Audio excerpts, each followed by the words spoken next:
Hi, I'm Theresa and welcome to my channel. Today I'm going to be doing my July wrap up.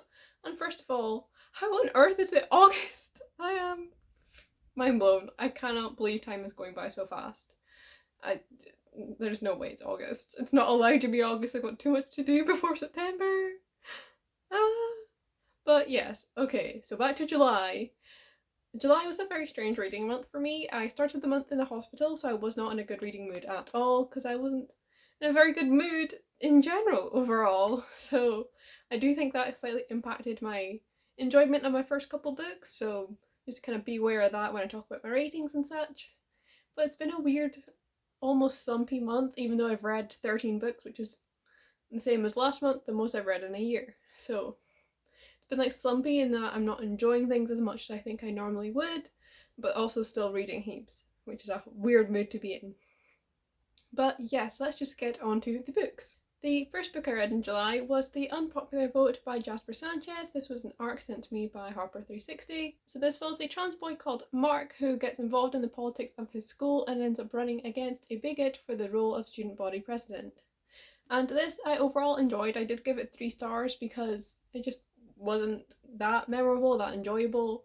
Again, my mood probably didn't help, but I really enjoyed the journey Mark went on in his character development and his relationships with certain people. I find that very interesting and I enjoyed that development. I thought it worked very well for his character, though overall I did just find him a bit self-important, and this kind of fed into this whole student government thing.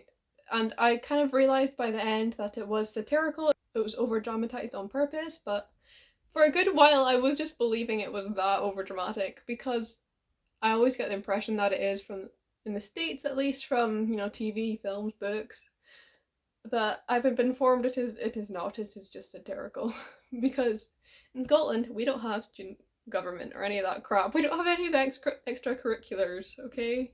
So I just believe that they are this intense, and it was intense. It was like their whole lives revolved around this election. But yes, I thought that there were some good conversations in it, some good development, and I would be interested in reading from this author again in the future, but it just wasn't completely for me.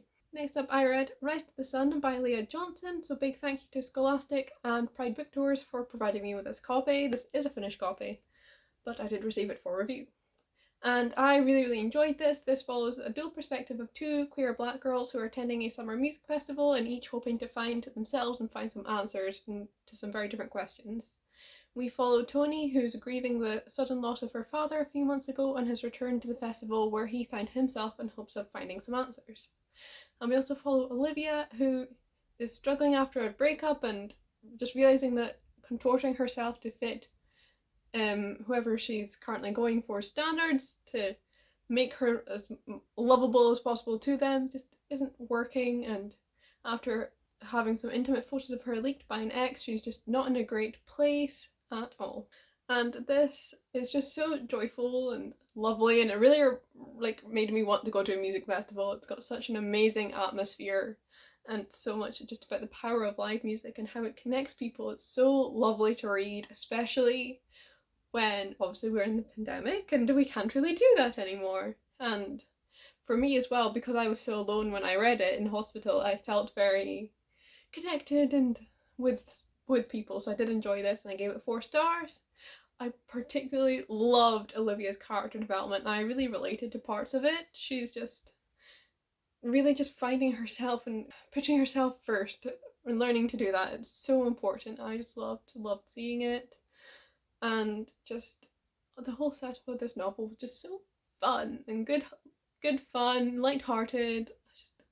I really enjoyed my time reading this. It's just got such a sweet romance as well, and just good feelings from this novel. Such good feelings.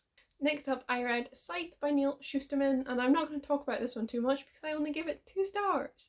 I just found it quite boring, to be honest. That's why I didn't like it. It's just boring. This follows 2 perspectives, a girl and a boy who are both chosen to become apprentice scythes in this kind of society where death no longer exists, but they need some form of population control, so they simulate it through these people who are elected to become scythes and take lives.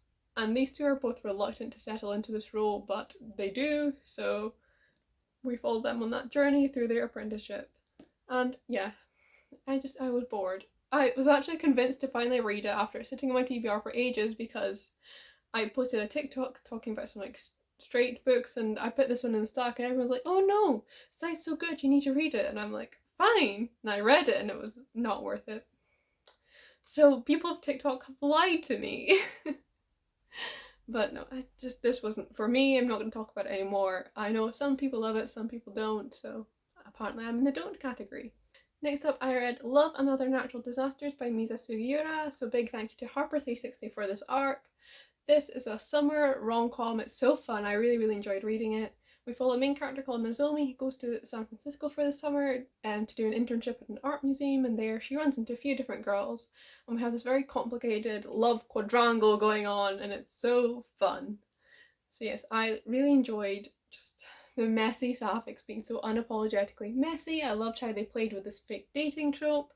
Actually, if you remember how much I didn't enjoy Meet Cute Diary, and I thought that I liked the concept but I didn't like the execution, this has the execution down. Basically, it's what Meet Cute Diary could have been for me. It's just got such sweet romances and just teenagers being dumb teenagers, but also some really touching familial moments, especially with Nozomi's grandmother suffering from dementia. And it's such a good, sweet, fun time. And just the character development that they all went through and how relationships developed was so fun to read, and it's just so satisfying and good. I talked about this in my reading vlog where I went to Ballater with my friend, so you can find that somewhere on my channel. I'll link it down below as well. Next up is another book I read for that vlog, and that is Rebel of the Sands by Alwyn Hamilton. This is another one that's been on my TBR for ages. I gave this one 3 stars. It just wasn't great. It was okay, but didn't really capture my attention that much. It's definitely something I would have enjoyed more if I'd read it years ago when I bought it. This follows a main character called Amani who lives in a very small town on the edge of the desert where women have no rights, but she wants out of this town away from her abusive uncle, so she, being an amazing shooter she is, enters a sharpshooting contest and things go very far awry and she somehow ends up involved in a rebellion. And it is definitely something I would have enjoyed when I was more in a YA fantasy mood, when this is the kind of books I was always reading and really enjoying, but unfortunately for now that's just not the kind of mood I'm in, so it was only a 3-star read. I don't have too many more thoughts on it, to be honest. I like barely remember it. I will be transparent here. I barely remember most of the books I've read this month. It's been a bad brain month, okay? And I don't normally talk about all that on my channel, but I feel like I have to say in this video, I really don't remember a lot of what I'm talking about. So yes, this one, I would have enjoyed it if I'd read it earlier, which is a lesson I need to learn and start reading books when I buy them instead of years later. And the final book I read in that little vlog was After Love by Tanya Byrne, and big thank you to Team Bookmark for sending me this arc. And I loved this one. I give it 4 stars. This follows a lesbian main character, Ash, who very tragically dies and is selected to become a Grim Reaper, so bit of a comp to Scythe there. You'll get that if you've seen my most recent video.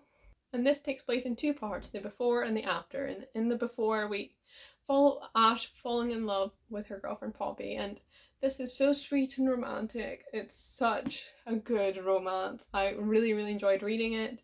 And it's so bittersweet too, because you know from the synopsis that Ash dies, but they're planning the future together, and it's just so, you know this time is going to end, but you're loving it while you're there.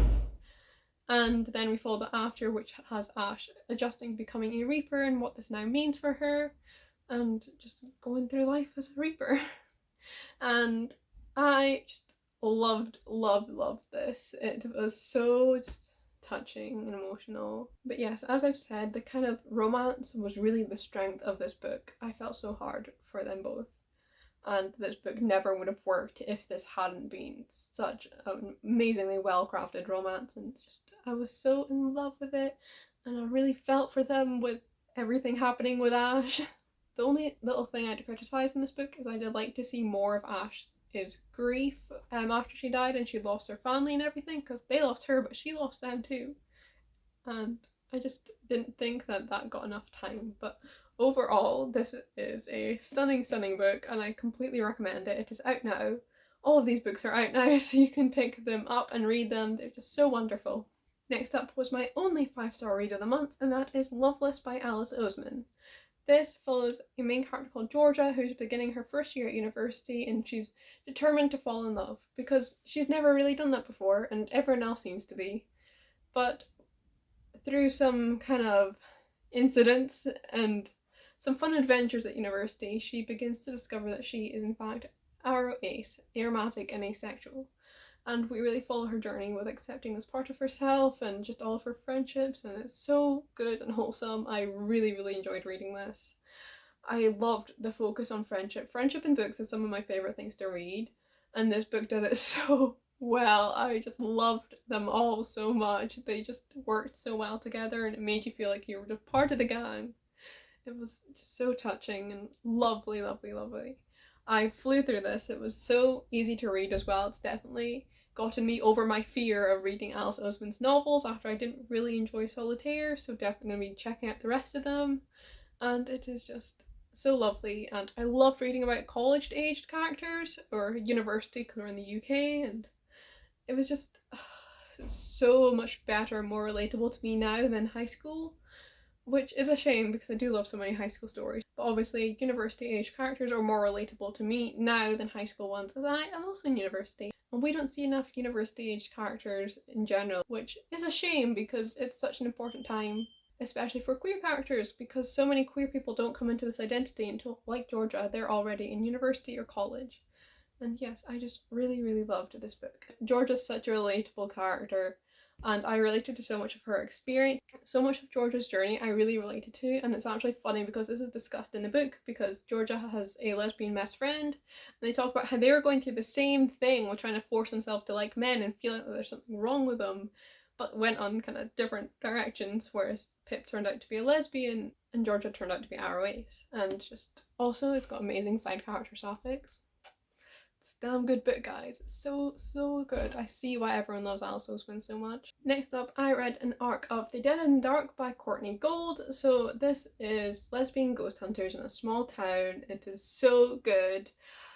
This follows a dual perspective between the kind of sunshine, popular girl of this town who's grieving her boyfriend's death, and the new girl who enters town, the daughter of ghost hunters, like TV ghost hunters, who is there to try and help solve this mystery of what's happening. They both get wrapped up in it, they both end up working together, and it's just a whole lot of fun. This book has such amazing atmospheric writing. It really just sucked me right in. It's so vivid, and it worked so well for the thriller to create this like really spookiness. It's so good. So as well as these two girl main characters, you've also got a third narrator, which is this like creeping unknown voice that it really like builds the tension. It's so spooky and like dark because it's the antagonist, and you know things are going wrong and bad things are happening, and you just have to sit back and watch, and it's creepy. I really also enjoy the character development, especially Logan, who's the daughter of the TV ghost hunters, and her relationship with her family. It was just so touching to read. There's a couple moments towards the end that were just so emotional. They nearly had me crying, and they weren't even that sad.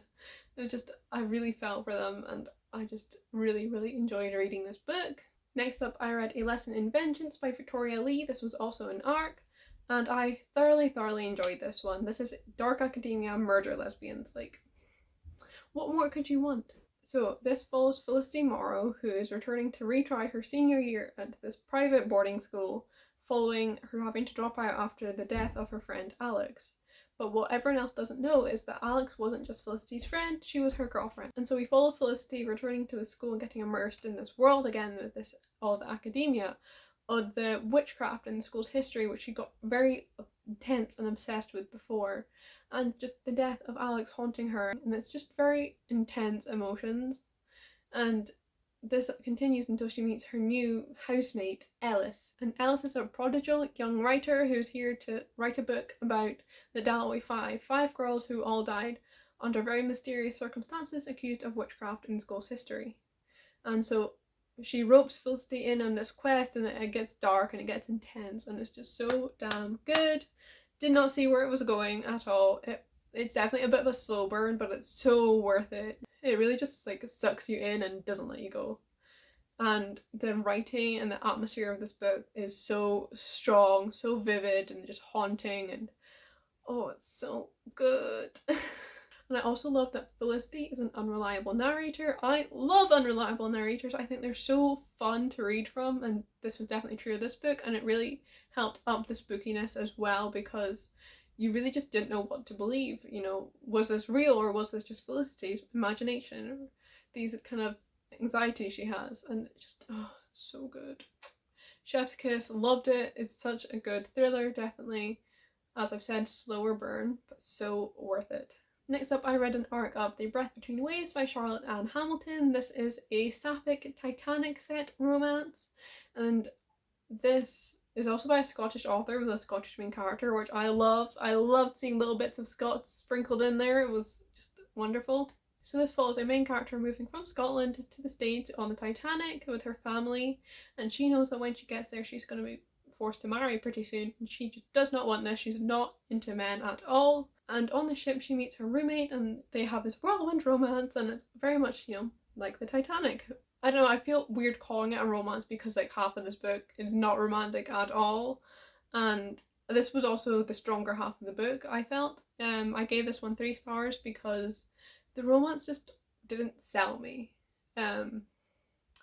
So I would have given it 2 stars just for that, but the actual like impact of the Titanic scenes, the sad scenes were very, very well done, and that boosted my rating up a bit. So I was kind of disappointed there because I was expecting to love it, but didn't quite, but it was still a good book. And as I've said, the emotional writing for the tragedy was just phenomenal. It was so good, but everything else just felt a bit stilted and not quite right to me, and the romance just didn't convince me enough. But overall, did enjoy. I would still recommend this if it interests you. It is out this month, later this month, so you will be able to read it. The next 3 books I read for my second Reading Popular Sapphic Books vlog. It's not out yet. It will be my next video up after this one, so look out for that for some more detailed thoughts on all of these books. But first of them was The Weight of the Stars by Kate Ankrum. This is a sapphic contemporary following Ryan, a girl from like bad end of town, and she has always dreamed of space but knows that this is not a possible career path for her because of where she comes from. And so when she meets the new girl, who is the daughter of an astronaut who went on a one-way trip to the edge of the solar system, they begin this not very positive relationship. In fact, Ryan is trying to kind of recruit her to her little found family of misfits, but the new girl not having it. However, when the new girl, Alexandria, falls and breaks her arm, Ryan ends up helping her up to her roof every night to listen for signals from her mother, and this kind of has this bonding moment between the two. And this is just such a lovely, touching story of friendship and family, and the family that we choose and the family by blood. And it's definitely more focused on that than the romance, and it's just so touching and heartwarming. I really, really enjoyed it. This does find family so well. I love it. And the writing is just so quick and gripping and easy to read. I read this book in a day. I did that with all 3 of the books for the vlog, actually. They were all so good. And yes, I just love Kate Ankrum's writing style of this, and The Wicker King, which I've also read by her. It's just so gripping and intense, and she does these short chapters, so like there's never any filler, and it just works so well. I really, really enjoy it. Next up, I read Summer of Salt by Katrina Lino, and this is a really, really touching story of sisterhood and family and just magic and the magic of summer. So this follows a main character called Georgina, who comes from a family of witches on this very small island, and every summer a lot of guests will come to their family inn because of this one mystical bird that only comes to their island and nests there in the summer. And we follow her at the beginning of summer, waiting to feel this touch of magic before her 18th birthday, as every other woman in her family has, but just not. And she meets one of the bird watchers, a younger sister who's kind of been roped into it, and they begin this lovely relationship over summer. But then tragedy strikes, the bird is killed, and we begin this little mystery of who done it. And this, you know, it combines mystery, romance, friendship, and so many good things. It's just such a lovely, touching read. I really, really enjoyed it. I was very much looking forward to this because I love like magical realism, this little touch of magic in the everyday, and this is definitely the vibe you get here. just this little like strange island where strange things happen, and just the sisterhood in this one was so gorgeously written. I adored their relationship and everything that they went through in this book. It's just a very, very touching story. Very much enjoyed it and recommend it. Finally, I read We Are Okay by Nina LaCour. So this follows Maren, who ran away with nothing but her phone, a picture of her mother, and her wallet before beginning university in New York, far, far away from where she stayed in California. And now it is winter break, and she is waiting for her best friend to come and visit her, and knowing that she will want answers, but that Maren doesn't know if she can give them. And this is just a very, very touching story of grief and loss, but also friendship and family and moving through loss. And it is very, very gorgeously atmospherically written, and it's just such a nice, quiet, small story. And it takes place over a couple of days, and there's no big action. It's just lovely, lovely character work and this exploration of grief. And you get kind of chapters from before, understanding what happened during the summer, and also chapters from now. And it's just a very touching story. I did only give it 3 stars because, as much as I did enjoy it, I just didn't feel like there was enough for me to rate it higher. I just wanted a bit more for it to go a bit harder. But it was still a lovely, gorgeous, touching story, and as with the other previous 2 books I've mentioned, you can find my full thoughts in that vlog. And yes, that has been all the books I read in July. It was a good reading month numbers wise, slightly less good month ratings wise compared to June. But I did overall enjoy everything I read, and yes. So as always, I'll have all of these books linked down below. I'll have the vlogs I mentioned linked.